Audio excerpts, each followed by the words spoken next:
Mesdames et messieurs, bonjour. Merci de vous joindre à nous pour cette édition spéciale consacrée au sommet Chine-États-Unis qui s'est ouvert sur des déclarations positives, parfois nuancées, des deux présidents américains et chinois, avec les objectifs affichés des uns et des autres qui sont loin d'être atteints en raison des divergences de l'approche des deux puissances face aux questions de l'heure et aux défis y afférents.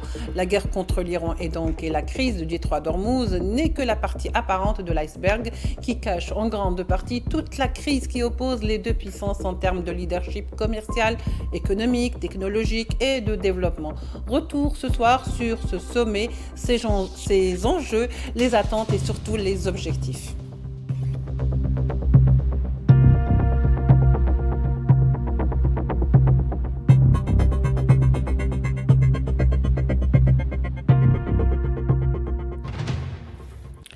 Pour en parler, ce soir, nous accueillons avec beaucoup de plaisir Kalim Belgassem, analyste des questions internationales. Kalim, bonsoir. Merci d'avoir accepté notre invitation. Bonsoir Laïla et bonsoir à vos téléspectateurs.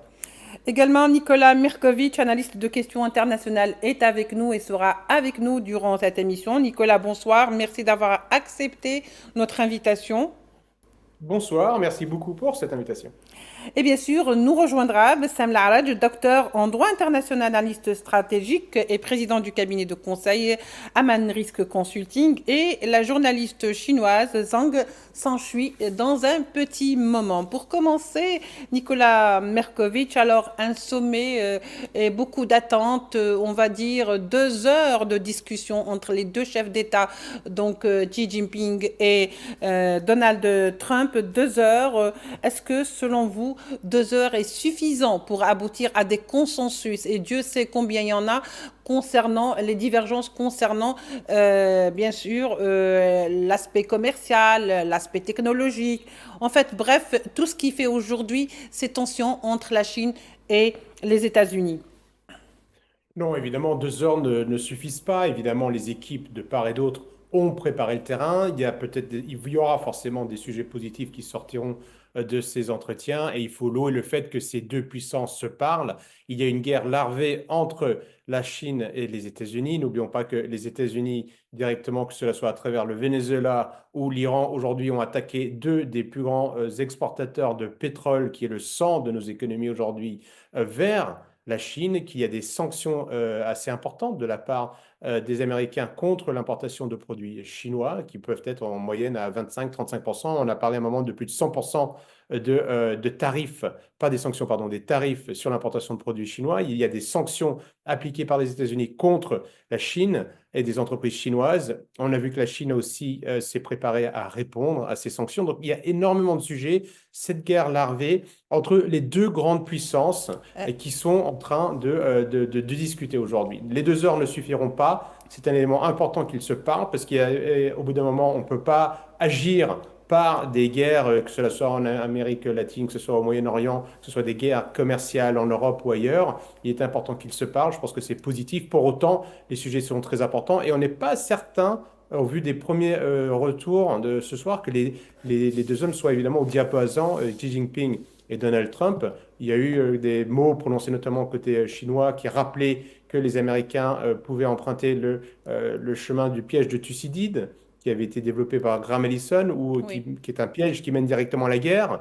Xi Jinping a aussi parlé de Taïwan en disant que si les Américains ne négociaient pas correctement et ne comprenaient pas bien la situation qui existe réelle, historique, entre la Chine et Taïwan, cela pourrait se transformer en conflit. Donc, je pense qu'ils n'évitent pas le sujet du conflit. Ce conflit est réel. Les deux hommes savent exactement ce qui se passe. Pourtant, ils ont entamé un pas de discussion. On peut au moins louer ce pas-là. Attendons de voir ce que et Pékin et Beijing et Washington déclarent à la fin de ces sommets, pour voir ce qui va changer dans la relation entre les deux superpuissances. Oui, effectivement, Nicolas Merkovitch, on voit que hors contexte donc peut-être commercial, il y a aussi des questions politiques et diplomatiques sur lesquelles donc grincent beaucoup de dossiers. On se dit que les dossiers sont interdépendants, même si on voudrait peut-être parfois faire des distinctions. Mais par exemple, on pourrait se poser la question, est-ce que ce n'est pas un petit peu Taïwan contre Détroit d'Ormuz, où on peut aller très loin comme ça avec cette logique Karim Belgassem? Bien entendu, on connaît Donald Trump et l'art du deal et tout ce qui s'ensuit. Mais pour comprendre tout ça, il faut le replacer dans le contexte géopolitique global. Quand Donald Trump revient au pouvoir en 2025, il y avait une logique de restauration de la puissance américaine fondée sur trois axes.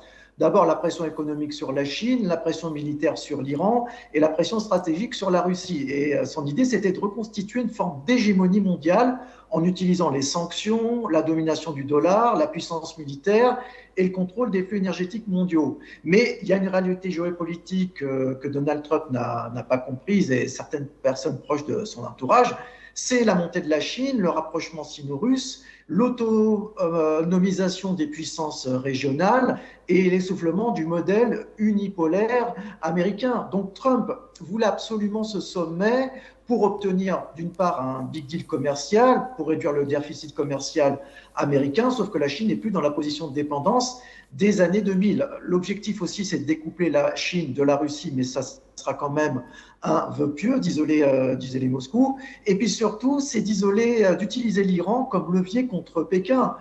Les États-Unis auraient pensé qu'en attaquant, en étranglant économiquement l'Iran, ils fragiliseraient indirectement la Chine, parce que la Chine apporte massivement du pétrole et l'Iran est un maillon énergétique majeur et d'Ormuz est stratégique. Mais le calcul américain a échoué puisque Pékin a diversifié ses approvisionnements. La Russie compense tout cela et il y a aussi le Brésil qui en fournit également. Et résultat, la Chine possède des réserves stratégiques très très importantes. Donc c'est la raison pour laquelle Donald Trump n'arrive pas en position de force. Il est en position de faiblesse comme acculé et effectivement il va devoir faire quelques concessions pour pouvoir sauver l'honneur et on ne peut pas exclure que Taïwan fasse partie de ces concessions. Mhm. Très bien. Nicolas Merkovitch, on a beaucoup parlé ce premier jour de la stabilisation de la trêve sur le plan commercial et économique entre les deux pays. Une trêve assez fragile aujourd'hui, dont tous les efforts ont été déployés pour justement essayer de maintenir un certain cap consensuel entre les deux pays. Est-ce réellement, comme diraient certains observateurs, c'est l'objectif principal de cette rencontre ou ce n'est qu'une partie de tout le reste des dossiers? C'est une partie qui est très importante, même si c'est une partie qui fait partie d'un tout, comme on vient de l'évoquer, il y a la situation géopolitique mondiale. Les Américains, quoi qu'on en dise, sont un peu en mode panique. C'est-à-dire que la Chine, aujourd'hui, n'est plus ce pays qui avait été vu par des multinationales américaines, européennes, mondiales, comme un atelier de fabrication de baskets, comme un atelier de fabrication de chaussettes pour l'Occident à bas coût. La Chine est aujourd'hui une puissance mondiale, le premier pays en PIB, en parité de pouvoir d'achat. C'est un produit qui, dans le classement ASPI, donc qui est un classement un cercle de pensée australien qui s'appelle, et qui regarde les technologies critiques, qui avait mis au début de ce siècle les États-Unis en pointe sur tous les éléments, que cela soit dans la défense, dans le nucléaire, dans le pharmaceutique. Aujourd'hui, si on regarde cette évolution, le pays qui est en tête dans la plupart, dans beaucoup des éléments de cette étude sont chinois. C'est-à-dire que les Chinois sont devenus des pionniers dans de nombreux éléments, dans de nombreux domaines technologiques de pointe qui façonnent actuellement et qui vont façonner nos économies dans le monde dans les années à venir. Et les Chinois sortent dans différents domaines par d'égal à égal. C'est-à-dire que les États-Unis avaient pris cette habitude de parler en hégémon, en toute puissance aux autres pays, avec la capacité de contraindre certains pays, soit par la force, soit par d'autres moyens, un pays à s'aligner, soit par la guerre, très clairement. La Chine ne refuse ça. On a vu dernièrement, et c'est pour ça aussi qu'il faut savoir lire entre les lignes. Il y a une guerre de sanctions et de contre-sanctions en ce moment entre Washington et Beijing, et les Chinois ne comptent pas se laisser faire. Le simple fait que Xi Jinping parle des menaces de guerre et de conflit en discutant avec les États-Unis est un discours qui est assez nouveau.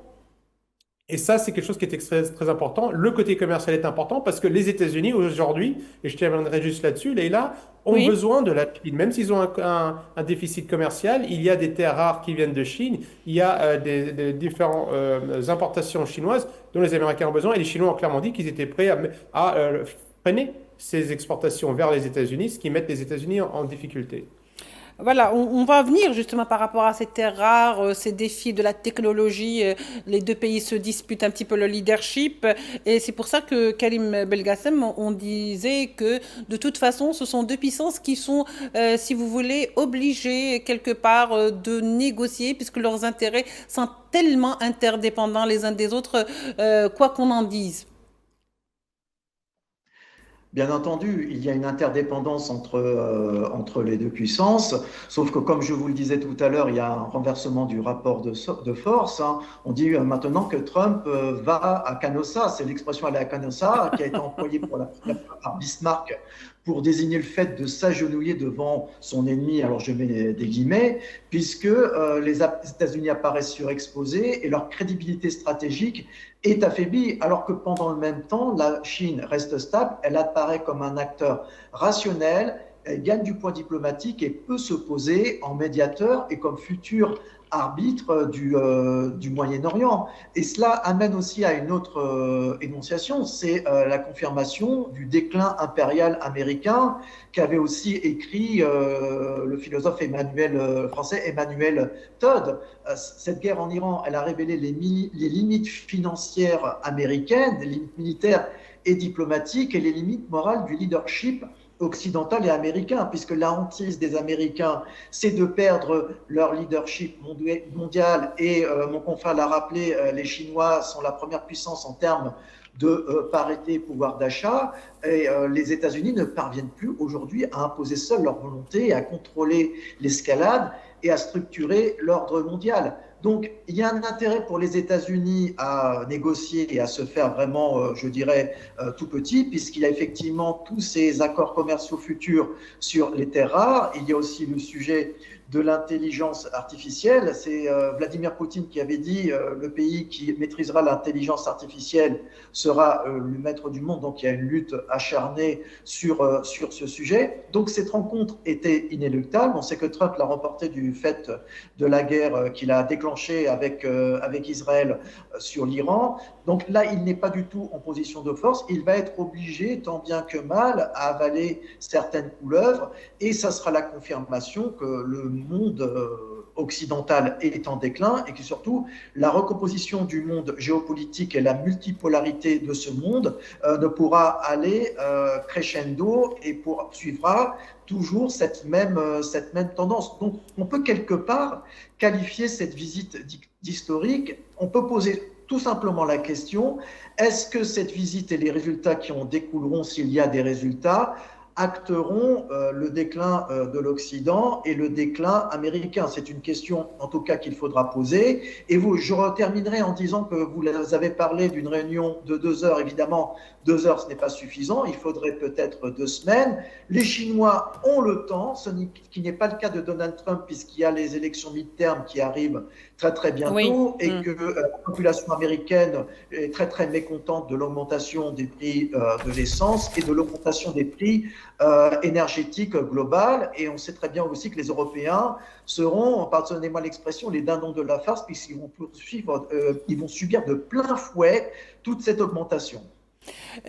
Nicolas Merkovitch, pourquoi a-t-on cette impression, et je ne sais pas si cette impression existe aussi pour les autres en tous les cas, lorsqu'on voit par exemple un Donald Trump qui part vers un sommet où le langage du corps parle beaucoup, les images sont très disantes, beaucoup plus disantes parfois que les déclarations.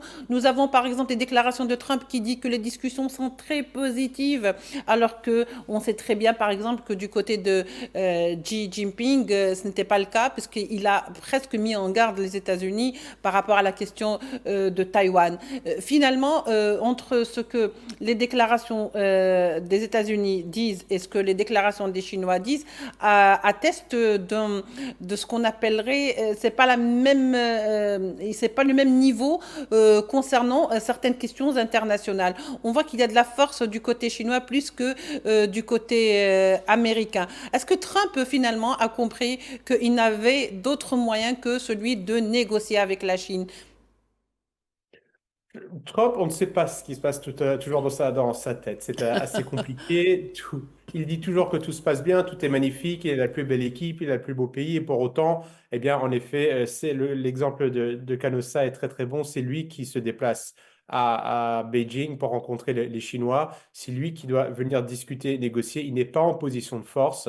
La grande différence entre les deux hommes, c'est qu'on voit très bien que la Chine, elle a une vision sur le temps long. Elle est en train de construire sa renaissance. N'oublions pas qu'il y a 200 ans, la Chine était déjà la plus grande puissance mondiale. Elle a subi des affres, les vicissitudes de l'histoire, de guerres internes. Elle est sur une dynamique positive et Xi Jinping a une vision pour son pays. Et ça, c'est quelque chose qui est extrêmement important. Il travaille sur le temps long. C'est-à-dire que les résultats qu'ont obtenu la Chine jusqu'à présent ne sont pas faits du jour au lendemain. C'est un système qui, aujourd'hui, se développe et aujourd'hui fait peur aux États-Unis. Donald Trump, lui, de son côté, comme les Américains en règle générale, ne comprennent pas ce modèle chinois et ont du mal à faire face. Ils ont eu l'habitude de faire des guerres, de faire des révolutions de couleur, faire des ingérences dans les pays pour renverser des régimes, pour forcer des régimes à les suivre, à s'aligner sur leur politique. Et ils n'ont pas aujourd'hui ce moyen-là avec la Chine.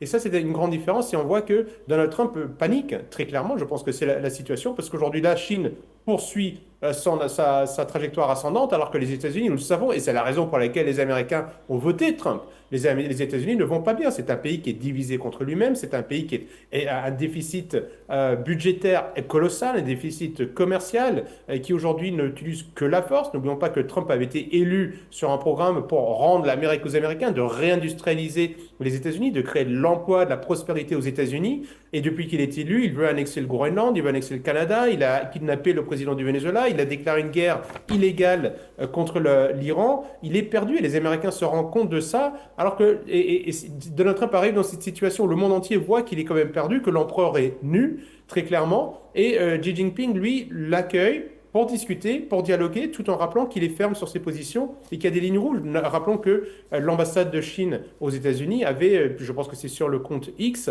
publié les 4 lignes rouges que les États-Unis ne devaient pas franchir en discutant. Donc on voit que c'est plutôt la Chine qui est en position de force dans cette situation. Et c'est assez, on va dire, novateur, enfin assez nouveau pour les Américains qui ne sont pas habitués à être dans une telle position. Oui, il est vrai qu'en tous les cas, même les images le démontrent et l'attestent, et vous et moi, sachant ou savant combien l'image peut parfois vraiment révéler ce que ne révèle pas souvent le verbe.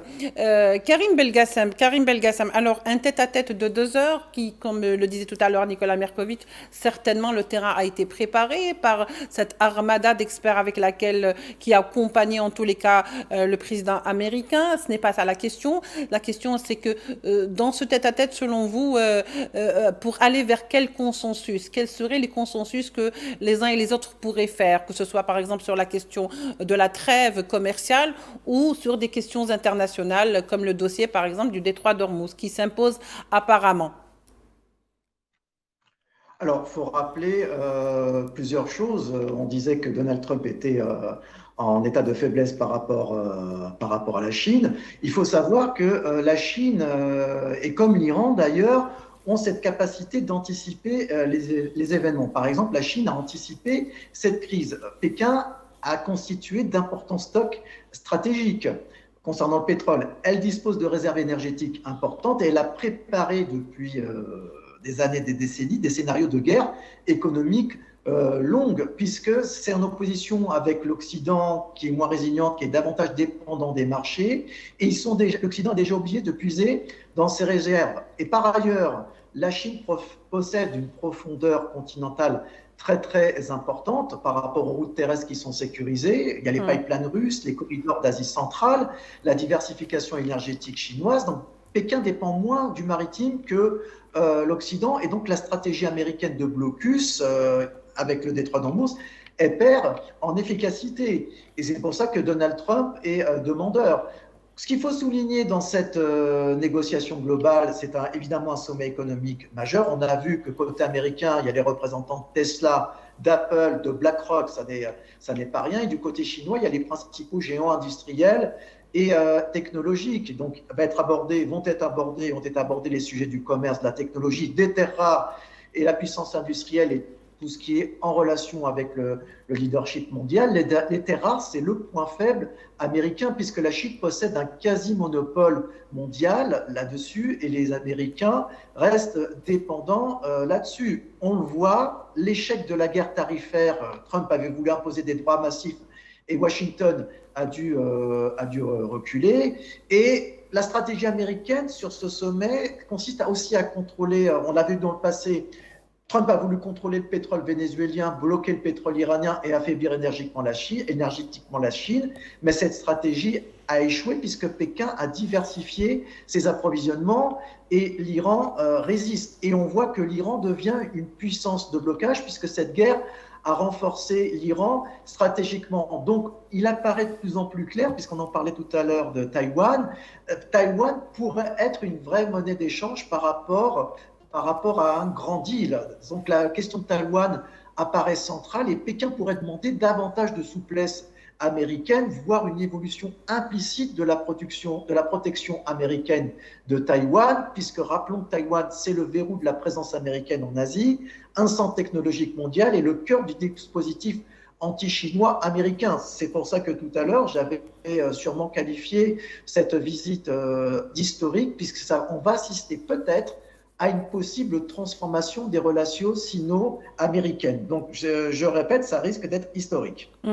Effectivement, Karim Belgassem, d'ailleurs, vous avez parlé de Taïwan, vous avez parlé également de l'Iran. Est-ce qu'on pourrait dire, Nicolas Merkovitch, aujourd'hui, que bon gré, mal gré, peut-être, la question iranienne ou la guerre contre l'Iran, le blocage du détroit d'Ormuz, c'est-à-dire cette guerre dans cette région du Golfe Persique, non seulement elle va être, si vous voulez, présente dans ces négociations ou dans ces discussions entre les deux chefs d'État, mais qu'elle pourrait peut-être aussi servir, je dirais, de levier ou même de moyen de pression dans les discussions, qu'elles soient commerciales ou économiques.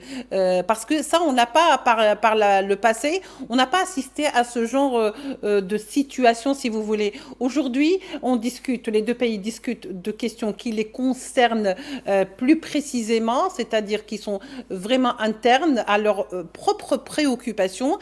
Mais est-ce que l'Iran pourrait devenir, si vous voulez, ce moyen de pression dans les discussions entre les deux pays? Vous savez, Zbigniew Brzezinski, donc, qui a été vraiment un des inspirateurs de la politique étrangère américaine tout au long des années 80-90, a écrit dans son livre Le Grand Échiquier les relations des États-Unis et le reste du monde, qui est globalement une relation de vassal et de maître. Dans ce livre, il est d'ailleurs écrit que l'Europe de l'Ouest, dès 1997, est un vassal des États-Unis. Brzezinski met en garde l'Amérique, donc Brzezinski voit tout le monde et dit voilà comment les Américains doivent gérer l'Afrique, comment ils doivent gérer l'Orient, et il explique ces différentes relations. Il dit qu'il y a un écueil, il faut que les Américains fassent attention à une chose, c'est qu'il n'y ait pas un rapprochement entre trois pays qui pourraient bloquer cette conquête hégémonique américaine. Ces trois pays nommés par Brzezinski à la fin du siècle dernier sont la Russie, la Chine et l'Iran. Il les nomme. Et il dit que pour des raisons qui ne seraient pas des raisons évidemment politiques ou religieuses, ces pays qui sont des grands pays, qui sont des vieilles nations, pourraient avoir des stratégies convergentes pour bloquer évidemment cette volonté hégémonique américaine. Et c'est exactement dans la situation dans laquelle Donald Trump se trouve aujourd'hui. Il se trouve dans une situation où il est obligé de négocier avec Poutine, il est obligé de négocier avec Xi Jinping, il a voulu tordre le bras du gouvernement de Téhéran, il n'y est pas parvenu. Il se retrouve dans la situation catastrophe qu'avait annoncé Brzezinski. Et l'Iran, aujourd'hui, a révélé être beaucoup plus puissante que beaucoup de spécialistes le disaient, a réussi à bloquer cette petite guerre que Donald Trump voulait faire et dont il comptait se débarrasser assez rapidement avant ces fameuses midterms qui vont arriver. Il n'y arrive pas et il est évident qu'il y a dans cette évolution du monde une confrontation directe entre la vision unipolaire américaine et ce monde multipolaire. Et on voit aujourd'hui que ce monde multipolaire a plus d'un atout dans son jeu et le rôle de l'Iran est majeur. Ce n'est pas un épiphénomène. L'Iran n'est pas le Venezuela. L'Iran montre de la résistance. L'Iran, on le sait, continue d'être soutenu par des moyens d'intelligence, de renseignement et par la Russie et par la Chine. Et ce sujet va être évidemment négocié avec Donald Trump parce que les tenants d'un monde multipolaire ne veulent plus de cette vision univoque du monde de la part des États-Unis qui concerne à voir tous leurs problèmes comme des clous et évidemment de vouloir tout régler avec un marteau. Très bien. Alors, merci beaucoup, Nicolas Merkovitch. Donc, restez avec nous quand même pour la deuxième partie de l'émission, juste après cette courte pause publicitaire.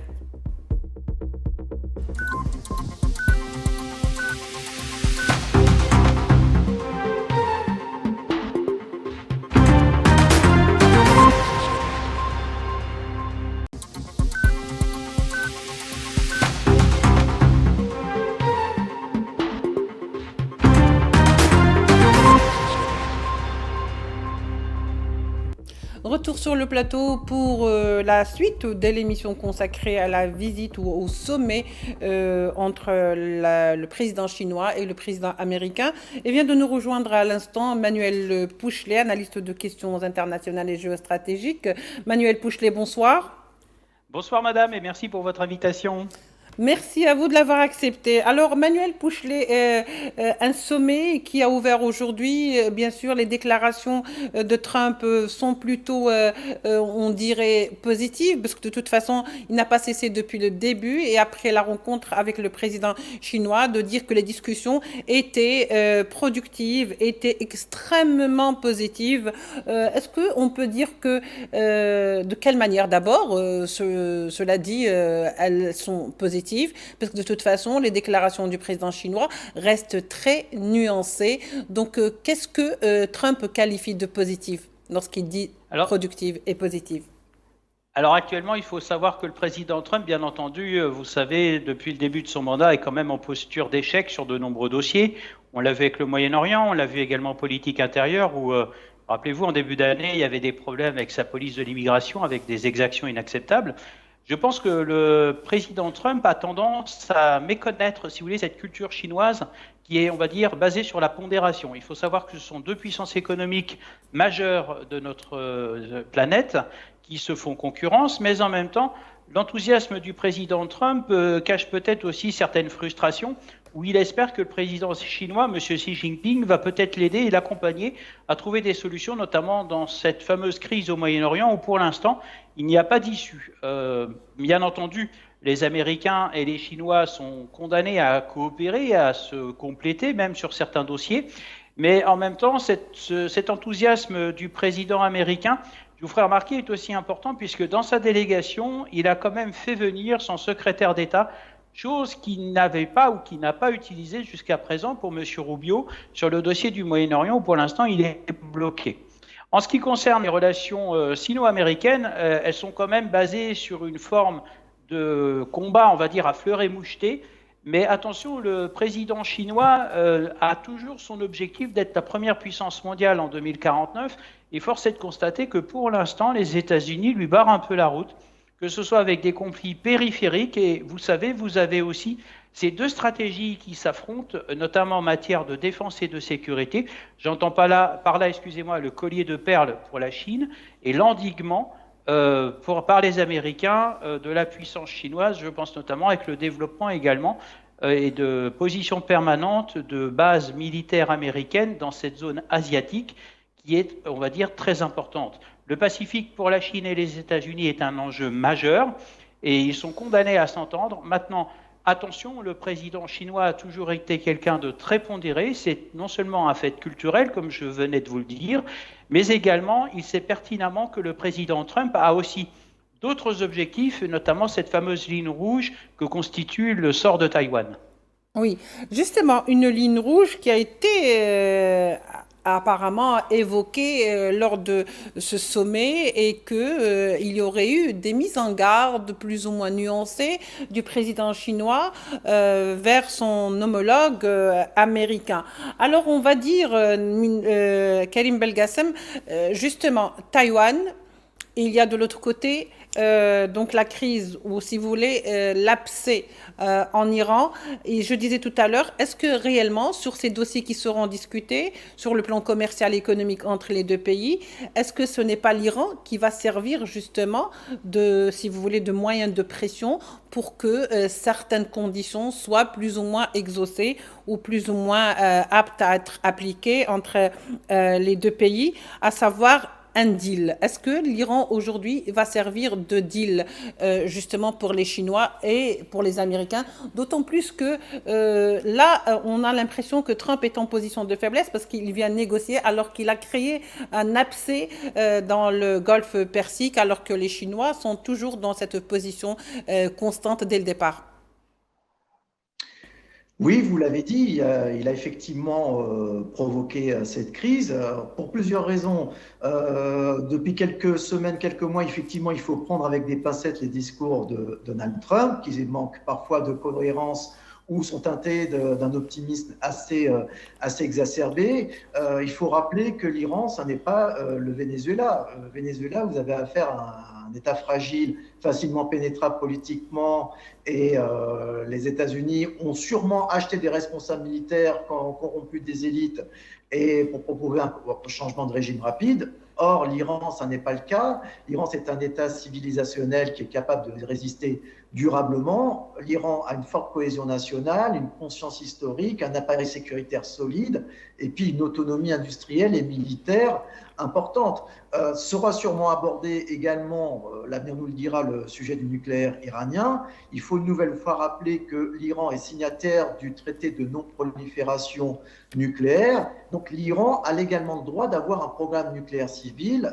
Ce problème-là n'est pas juridique, mais géopolitique. Et Téhéran considérera comme inacceptable les demandes américaines de moratoire nucléaire de 10 ans à 20 ans et le transfert du uranium enrichi. Et dans ce contexte, on l'a dit tout à l'heure, le temps joue contre Donald Trump. Trump, il dépend de l'opinion publique, des prix du carburant, des élections et des marchés financiers. La fracture avec la base MAGA, elle est actée et il va apparaître une chose qui est déjà plus ou moins le cas. La Chine est l'unique médiateur crédible puisqu'elle est la seule puissance capable d'influencer l'Iran, puisque l'Iran dépend économiquement de la Chine. Pékin reste son principal soutien commercial et la Chine possède une influence diplomatique croissante. Donc la Chine aurait joué un rôle dans l'acceptation du cessez-le-feu précédent. Et donc il y a un paradoxe, c'est que les États-Unis ont voulu contenir la Chine, isoler l'Iran et affaiblir la Russie, sauf que l'axe Pékin-Moscou-Téhéran a été renforcée et la dépendance américaine envers la Chine s'est accrue et donc il y a une perte de marge stratégique américaine. Donc le Trump n'est absolument pas dans une position de force et donc le dossier iranien sera majeur. Donc il va être évoqué à plusieurs reprises et pour ce qui concerne Taïwan, comme je le disais tout à l'heure, on risque d'assister peut-être à une concession majeure des Américains sur ce sujet. Nicolas Merkovitch, alors que les déclarations de Trump, je le disais tout à l'heure, étaient très euphoriques quelque part, parce qu'il parle ou il promet, si vous voulez, un avenir fabuleux entre les États-Unis et la Chine. On se demande de quelle manière, alors que toutes les années qui se sont écoulées ne l'ont pas été. Qu'est-ce qui a empêché aujourd'hui? Est-ce qu'il y a eu un miracle dans ce sommet? On voudrait bien savoir de quelle manière, surtout lorsqu'on sait que le DPI vraiment mène une bataille ardue concernant donc l'intelligence artificielle. C'est pour ça que Elon Musk se trouve dans cette délégation américaine. Donc finalement, est-ce que derrière ces déclarations un petit peu euphoriques, un petit peu positives, il se cachent les questions qui fâchent? Oui, bien évidemment. N'oublions pas que Donald Trump arrive aujourd'hui avec une très grande délégation, non pas avec des hommes de guerre, c'est la méthode de Donald Trump, mais avec des chefs quelques-uns des plus grosses sociétés, quelques-unes des plus grosses sociétés au monde aujourd'hui, avec des personnes qui ont une valeur personnelle de plusieurs milliards de dollars et plusieurs dizaines de milliards de dollars si on regarde leurs entreprises. Il est venu négocier, il a essayé la force, il a essayé la coercition, comme on l'a dit depuis le début de cette émission. N'oublions pas que les États-Unis appliquent de nombreuses sanctions contre des entreprises chinoises, contre des personnes chinoises, que les Américains appliquent des tarifs contre les importations chinoises qui ont fait un peu de mal à la Chine. Il y a des sociétés qui ont quitté la Chine pour aller produire au Vietnam ou dans d'autres pays pour éviter les tarifs douaniers des Américains contre les produits chinois. La situation est extrêmement tendue. L'armée, une partie de la marine américaine tourne autour de Taïwan, tourne autour de la Chine en Asie. Ça, c'est de la pression qui n'est pas nouvelle, qui n'existait pas sous Trump. Et n'oublions pas le document de politique stratégique des États-Unis identifie très clairement la Chine. Et ce document nomme la Chine comme le concurrent, comme le lieu que les Américains doivent surveiller de près. Et aujourd'hui, Trump n'arrive pas avec des menaces. Trump arrive avec des responsables économiques et pour le but de négocier. Il veut négocier avec Pékin. Et évidemment, dans cette négociation, je pense que les Chinois sont de très fins négociateurs. Ils ne vont pas laisser les Américains arriver et continuer à leur tordre le bras, à leur continuer de leur impliquer des sanctions, à continuer de jouer avec Taïwan. il y aura des échanges, c'est le principe de la négociation. N'oublions pas que la Chine n'est pas une nation belliqueuse. Ce sont les États-Unis qui utilisent la force et l'arme.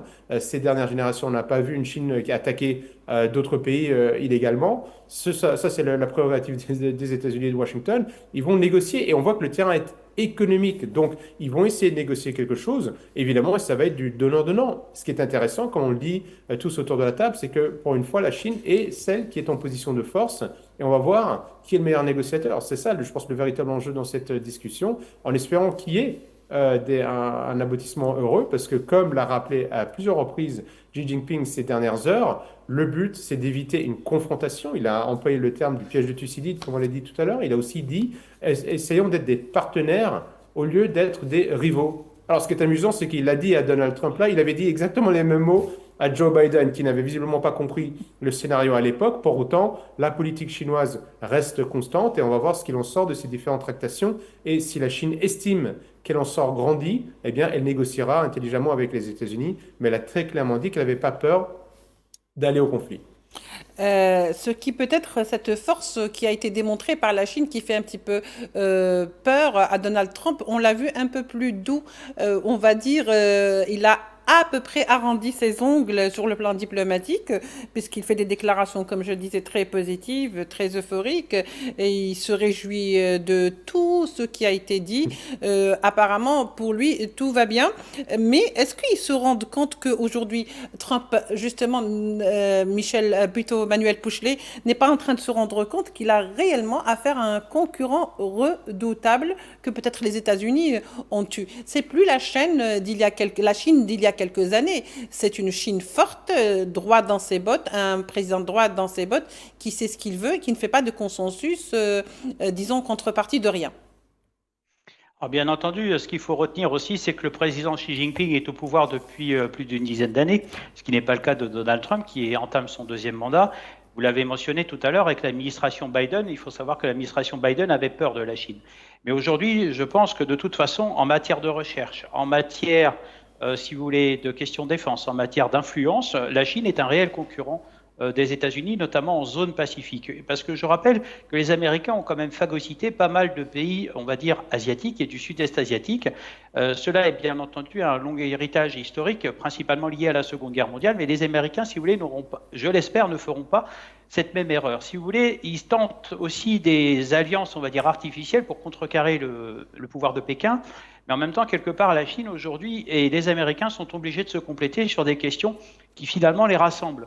Je pense aux questions sécuritaires, puisque de toute façon, tout ce commerce ne fonctionnerait pas s'il n'y avait pas une sécurité. Et dans un second temps, il y a aussi un autre enjeu qui est celui de la formation, puisqu'on assiste avec une montée en puissance et de manière particulièrement admirable des universités chinoises qui sont en mesure de concurrencer, si vous voulez, les meilleures universités américaines. Les Américains avaient pratiqué, vous savez, le drainage de cerveau dans les années 80. La Chine fait de même en recrutant, si vous voulez, des ingénieurs, on va dire, occidentaux qui viennent contribuer à son effort. D'ailleurs, pour mémoire, il y a 3 ans, il y avait le congrès du PCC chinois où le président Xi Jinping qui présidait avait dit « Nous avons besoin d'aide et nous l'obtiendrons par tous les moyens », même si c'est entre guillemets, excusez-moi, pour soudoyer, on va dire, son concurrent. Maintenant, la Chine et les États-Unis sont obligés de se compléter. Vous avez parlé de l'intelligence artificielle, mais il faut peut-être élargir un petit peu ce secteur de compétences, puisque vous parlez de la Chine, vous parlez des États-Unis. Je rappelle que dans la région, il y a un autre concurrent qui est particulièrement discret, excusez-moi, et qui est très à la pointe en termes informatiques, c'est l'Inde. Et ça, on a tendance à l'oublier. Et l'Inde est un réel aussi pratiquement les 4 pays du BRICS, quelque part. On a parlé tout à l'heure avec Nicolas Mirkovitch de la Russie, de l'Iran et de la Chine, et vient s'ajouter sur ce plan de l'IA, l'Inde. Finalement, on se retrouve avec les 4 pays du BRICS. Alors les BRICS, oui. Oui, alors si vous voulez, moi les BRICS, c'est un sujet, j'ai l'impression qu'ils vont nous démontrer des compétences assez exceptionnelles finalement. Parce qu'on les connaît sur le plan économique, mais sur les sujets fondamentaux que vous m'évoquez, celui de la recherche fondamentale et de l'optimisation technologique, pour l'instant, ils se sont avérés discrets. Mais je veux dire qu'aujourd'hui, ce qui fait peur réellement, on est en train de voir par exemple que le véritable concurrent, c'est la Chine. La Chine fait partie du BRICS. Également, si vous voulez, l'adversaire de l'autre côté de l'Europe, c'est la Russie. Aujourd'hui, c'est l'Iran. Et bien sûr, l'Inde de manière un peu plus nuancée, parce que les relations avec l'Inde ne sont pas les mêmes qu'avec les 3 autres pays du BRICS. Finalement, ce sont des pays qui présentent pour les États-Unis, ou semblent en tous les cas, du point de vue états-unien, présenter une menace. Alors, parler de menaces sur le plan économique, il faut savoir que les BRICS, en termes d'économie, sont quand même devant les pays dits occidentaux. D'ailleurs, on aura bientôt, vous savez, en France, le G7 à Annecy au mois de juin, qui normalement devrait aussi voir certains travaux et certaines orientations. Les BRICS, de toute façon, sont un concurrent, mais je vous ferai remarquer que vous parlez des BRICS, mais il y a une chose qu'on a tendance un petit peu à oublier, c'est un club qui est quand même très sélectif. Moi, j'ai quand même en souvenir des pays qui ont voulu postuler pour adhérer aux BRICS et qui se sont vus refuser justement par la Chine et même par la Russie, mais surtout par la Chine, en disant que leurs économies et leur capacité d'innovation étaient trop faibles. Donc attention, c'est un petit peu un club qui a tendance à se refermer et qui pourrait peut-être, on va dire, limiter ses capacités de concurrence avec une Occident qui, de toute façon, est peut-être, il faut le savoir, en perte de vitesse, mais qui est quand même capable encore aujourd'hui d'une certaine résilience. Oui, très bien, Emmanuel Pouchelet. Je ne parlais pas du BRICS en tant que groupe, justement, qui pourrait présenter cette force en tant que groupe, mais en tant que pays qui sont adhérents. Et tout à l'heure, avec Nicolas Mirkovic, on avait justement développé cette idée d'où pourrait venir la crainte. Et on se rend compte que, hélas, les 3 pays qui sont cités sont aussi membres du BRICS. Ça, c'est un autre débat du BRICS et on voudrait bien le faire un autre jour. Mais le temps, donc, aujourd'hui, est consacré à cette édition spéciale concernant la visite ou la rencontre des 2 chefs d'État.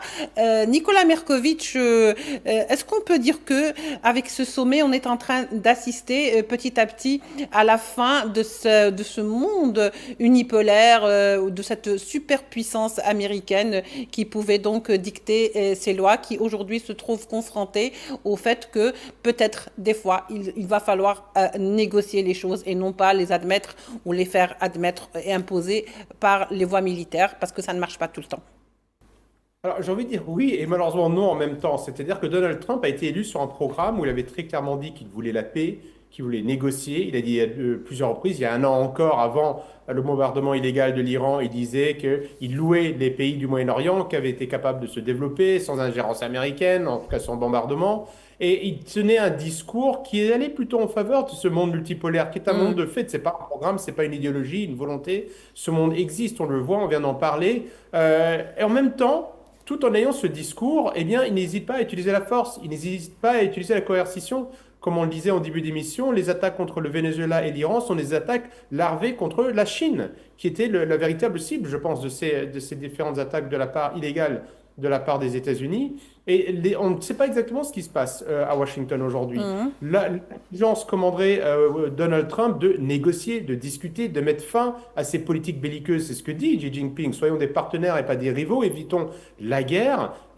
Et quand on sait que Donald Trump, dans son programme, disait qu'il voulait ça, pour autant, dans la réalité, il ne le fait pas. Donc, à la fin de cette rencontre, au sommet, on peut espérer que le chemin de la paix prennent un peu plus d'importance et que surtout dans l'entourage de Donald Trump, parce que le vrai pouvoir il est aussi dans les réseaux économiques qui ont soutenu Donald Trump et qui le soutiennent aujourd'hui et qui tiennent les États-Unis, que ces personnes se rendent compte qu'il vaut mieux négocier et discuter plutôt que de pousser vers la guerre. Je pense que cela est important et à cette heure-ci, c'est impossible de le dire parce que on se souvient aussi de cet accord, enfin de cette rencontre entre Poutine et Donald Trump. On espérait tous, beaucoup de personnes en tout cas, espéraient la paix en Ukraine. Eh bien, on l'a pas vu. Preuve que les Américains se sont retirés de la guerre et pour autant, ils continuent d'aider stratégiquement et militairement l'armée ukrainienne. Donc il y a cette espèce de double jeu qui est une espèce de ligne rouge, enfin une ligne de fil doré, on pourrait dire même de la politique étrangère américaine à laquelle il faut faire attention. Et les Chinois ne seront pas dupes de ça. C'est pour ça qu'ils annoncent la couleur, ils annoncent les lignes rouges.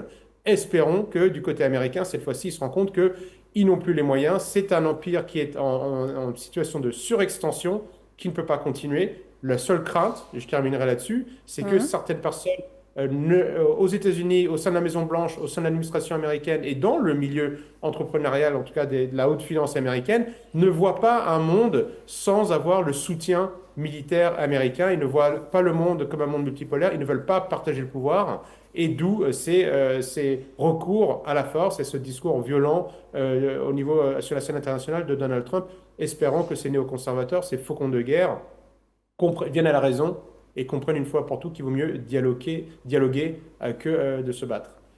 Karim Belgassem, est-ce qu'on peut dire que ce sommet est le sommet de toutes les transactions, y compris donc diplomatiques, et surtout, j'allais dire, quelle place pour les questions ou les enjeux stratégiques en ce moment? Je reviendrai 4-5 ans en arrière pour faire la transition à ce qui vient d'être dit. La première chose, c'est que depuis la Covid, la guerre en Ukraine, ce qui se passe à Gaza et ce qui se passe actuellement en Iran, on assiste effectivement à un chamboulement du monde. Et l'arrivée de Donald Trump n'a été un accélérateur que de ce chamboulement, puisque M. Trump a effectivement ses contradictions. Il se veut le faiseur de paix, mais il a été aussi le faiseur de guerre. Si on fait le bilan, il a revendiqué le prix Nobel de la paix, il a souvent montré les muscles avec des menaces concernant les droits de douane, il a menacé la civilisation iranienne, c'est sa manière de faire en tout cas. Donc est-ce que la Chine ne va pas être à travers ce rendez-vous le pays qui va lui montrer très explicitement les limites, alors à la chinoise, c'est-à-dire que ça ne sera pas évidemment outrancier et violent comme peut le faire Donald Trump, mais les choses vont être mises sur la table, aussi bien sur le plan diplomatique que sur le plan économique.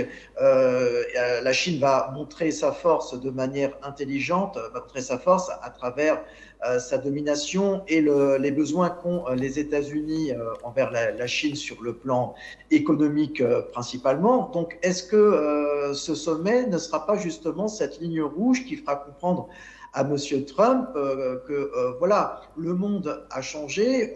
On a fait un aparté tout à l'heure sur les BRICS et tout cela n'est pas un hasard. Les BRICS prennent de plus en plus d'ampleur. C'est un sujet qui est assez occulté dans les médias occidentaux. J'ai souvenir que le sommet de Kazan en 2024 et celui de Rio n'ont pas été beaucoup couverts en Europe principalement.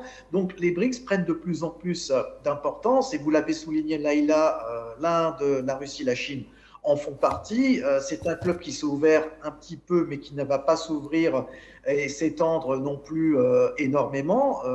Donc là, ce sommet, personnellement, je compte beaucoup là-dessus, puisqu'on peut aussi voir une ligne rouge qui sera officialisée par la Chine pour les États-Unis et principalement pour M. Trump. Et on imagine pleinement M. Trump s'en tirer avec une pirouette pour dire voilà, j'ai gagné, j'ai négocié, et il va nous sortir encore son art du deal, alors que la réalité, bien entendu, risque d'être fortement différente. Ben justement, comme il ne nous reste pas beaucoup de temps, on aimerait bien savoir, Manuel Pouchelet, avec vous, justement, que les déclarations donnent l'illusion, les déclarations de Trump donnent l'illusion que les divergences sont aplanies. En tous les cas, beaucoup, ne serait-ce que peut-être à 50% de divergences entre les deux pays ont été aplanies. Ce n'est pas le cas et on le voit par les déclarations du président chinois. Mais les lignes rouges, elles, imposées par la Chine, sont plus que jamais présentes et persistantes. Ce sont ces lignes rouges qui font toute la différence, justement, aujourd'hui. Quelle solution, selon vous, sera porteur de quelle solution? Ce sommet sera porteur de quelle solution réellement, si tel était le cas, surtout par rapport à la question iranienne, et j'y insiste. Bien entendu, c'est un sommet majeur, il faut le savoir, puisque cela va fixer, on va dire, la politique de ce nouvel ordre mondial qui finalement est aujourd'hui en place. Vous l'avez mentionné avec la Chine, mais moi j'ai bien envie de vous répondre avec un proverbe chinois. Ce n'est pas la charge qui est lourde, c'est la manière dont tu la portes. Et c'est ce qui s'applique au président Trump. Vous l'avez mentionné dans tous nos échanges jusqu'à présent. Et je vous ferai remarquer une chose, l'Iran, de toute façon, la Chine souhaite se substituer aux États-Unis au Moyen-Orient en général. Et on l'espère, trouvera, je l'espère, j'insiste bien là-dessus, une solution de paix, puisque de toute façon, son économie est aussi dépendante et ne pourra supporter très longtemps les tergiversations américaines qui aujourd'hui aujourd'hui bloque son économie et surtout son objectif d'être première puissance mondiale en 2049. Je reviens sur ce que vous me demandez en conclusion. Il est peut-être encore trop tôt, mais c'est une étape majeure, on va dire, ce sommet sino-américain, dans la mesure où de toute façon les États-Unis répondront, parce que vous savez, ils ne répondent jamais à chaud. Ils vont faire les premiers enseignements de ce sommet entre ces deux présidents, chinois et américains, mais je peux vous dire, il y a quand même un espoir, on va dire, d'une forme de tempérance et d'amélioration et de réchauffement des relations, puisque j'ai cru comprendre qu'aujourd'hui, le président Donald Trump avait invité son homologue chinois à la Maison-Blanche en septembre prochain. On verra donc d'ici là, en septembre, qu'est-ce qu'il en sera. Et on verra d'ailleurs même à la fin de ce sommet, qu'est-ce qu'il en est ressorti. Nicolas Mirkovic, pour terminer. Alors, finalement, nous avons des regards qui sont tous du monde entier sont rivés sur Pékin pour voir ce qui sortira de ce sommet, mais des regards et des attentes qui sont complètement différents. Donc, on n'a pas les mêmes attentes. Le monde entier n'a pas les mêmes attentes. Est-ce qu'on peut dire que ce sont deux visions de deux chefs d'État, mais pour un seul monde? On peut espérer que ce soit le cas, parce que vous savez, ce sont ces deux grandes puissances. L'issue de ces discussions vont avoir des répercussions sur le monde entier.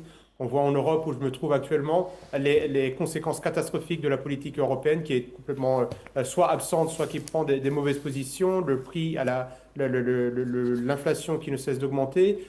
On est trop dépendant en Europe d'autres pays. On est dépendant, entre autres, des négociations des grands pays. Et quoi qu'on pense de Donald Trump, les États-Unis ont une politique, quelque part, internationale, même si elle est souvent, parfois en tout cas, illégale. Elle est coercitive. Ils ont une politique que nous n'avons pas et le reste du monde regarde ce qui se passe entre Washington et Pékin parce que nous allons tous, cela va avoir un impact sur nos vies. Soit ça peut déclencher sur encore plus d'inflation, des problèmes d'allocation de ressources, d'emploi dans les différents pays, d'accès aux ressources naturelles, de guerre même. Donc c'est extrêmement important de regarder et comme je le disais tout à l'heure, il faut espérer que ces deux hommes arrivent à un accord et surtout côté américain. Je le rappelle, les Chinois pour l'instant ne sont pas allés provoquer les Américains, ils ne sont pas allés déclencher des guerres à l'autre bout du monde. L'important c'est que les Américains, vous savez, Hugo Chavez le disait à l'ONU lors d'une réunion, c'est les seuls qui pourraient nous sauver des Américains, ce sont les Américains eux-mêmes. Donc il faut vraiment que Donald Trump arrive à revenir avec un discours sage, un peu de phronésis, comme disait Aristote, avec un peu de recul, pour convaincre l'État américain, l'administration américaine, les responsables économiques américains qu'il vaut mieux négocier, discuter dans l'intérêt de tout le monde. Et d'abord dans l'intérêt des Américains. N'oublions pas que la situation aux États-Unis n'est pas bonne du tout et ne fait que s'aggraver malgré les promesses de Trump. Tout à fait.